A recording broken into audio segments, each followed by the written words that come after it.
The Power2U AC USB wall outlet adds two USB ports to a standard wall outlet for convenient charging of USB devices like tablets and cell phones. This video provides easy solutions to the most common questions that arise during installation. Will the Power2U fit in my wall outlet box?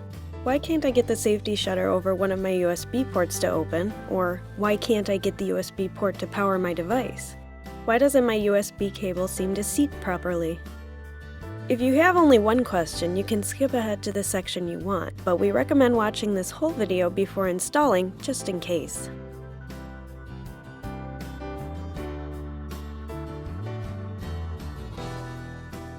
The National Electrical Code requires that the Power2U be installed in at least a 16 cubic inch electrical box to account for the width and depth of the unit. However, the dimensions used to calculate the box's volume can vary depending on the type of box being used. If you don't know the size of the outlet box you have, you can gauge whether or not it's large enough to accommodate the Power2U by checking these dimensions. The minimum inside width of the box should be 2 1/4 inches. The distance between the centers of the ears should be 3 5/8 inches.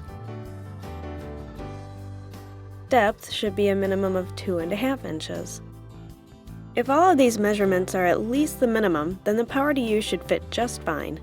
Larger boxes will allow for better containment and arrangement of the wires.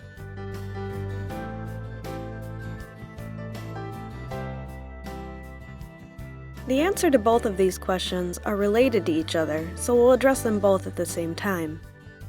The safety shutters on the Power2U act as a switch to turn the USB ports on and off, preventing vampire power draw.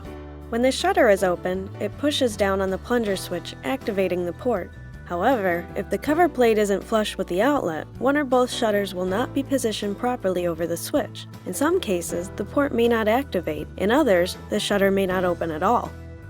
Most of the time, this is due to trying to get the outlet and cover plate to sit flat on the wall by over-tightening. Unfortunately, in many homes, the electrical box may not be seated correctly against the wall, or even the walls themselves may not be perfectly level. This is especially something to look for with ceramic tiled walls and plaster walls in older houses. It has been known to happen with drywall as well, especially if the hole cutout for the receptacle is too large and the Power2U's ears cannot level on the drywall properly. Without them, if you tighten the screws on the outlet or the faceplate too tightly, this can cause the Power2U cover to warp. When this happens, it can keep the door and the switch from functioning properly. You can test whether the outlet itself is functioning properly by taking the faceplate off, attaching your USB device in the suspect port, and manually pushing and holding down the plunger switch next to the port. If your device starts charging, the port is working. The faceplate probably just wasn't seated properly. In cases where the hole in the drywall is cut too large, the ears may extend too far into the wall. In these instances, spacer shims are needed behind the outlet screws to allow the ears to sit level with the wall. If you need these shims, we have compatible ones available. Contact Newer Tech customer support with your order number for more details. It may take a couple of tries to make sure everything is seated securely, while still allowing the cover plate on the Power2U to both sit square and flush against the main unit and be as close to the wall as possible. If the cover is properly seated, both outlets should open without any trouble and charge your devices as expected.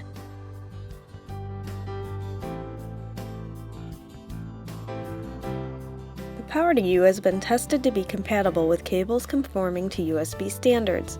However, not all aftermarket cables meet USB design standards and may not be ideal for use with this product. Inserting a cable into the Power2U is only minimally different than inserting it into the USB port on your computer. Put the side of the USB plug with the USB symbol on it facing the center of the Power2U.